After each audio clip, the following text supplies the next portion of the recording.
If we can only feel what we're thinking, don't we need to think positively to feel that way? Alara stared at the swirling nebula projected on her ceiling.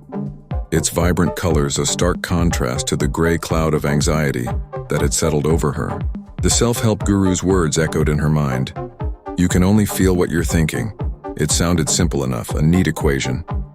Positive thoughts equal positive feelings. So why, despite her best efforts at positive affirmations, did she still feel like a tightly coiled spring? She decided to test the theory just like the guru suggested. Closing her eyes, Alara dredged up a memory. The day her grandmother had gifted her a hand-knitted scarf, the soft wool warm against her skin. She tried to recreate the feeling, the surge of love and gratitude. But as she focused on the memory, a nagging thought crept in. What if I lose it? What if it gets ruined? The warmth of the memory faded, replaced by a familiar knot of worry.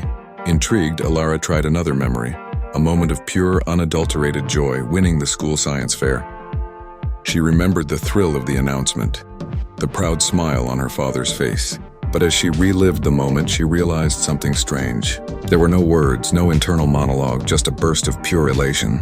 The feeling came first, then much later the thought, I'm so happy. The guru's words suddenly seemed less like a simple equation and more like a tangled web.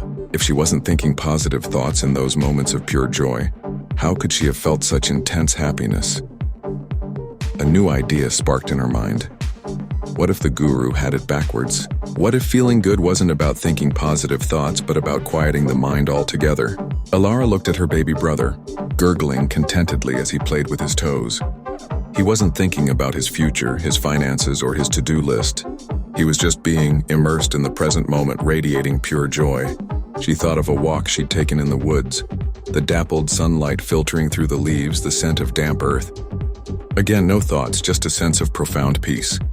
The realization hit her like a wave. Joy, love, peace.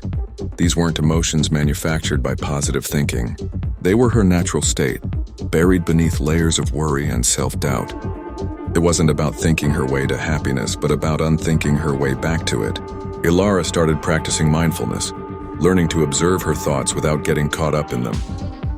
She meditated, focusing on her breath, noticing the ebb and flow of her mind.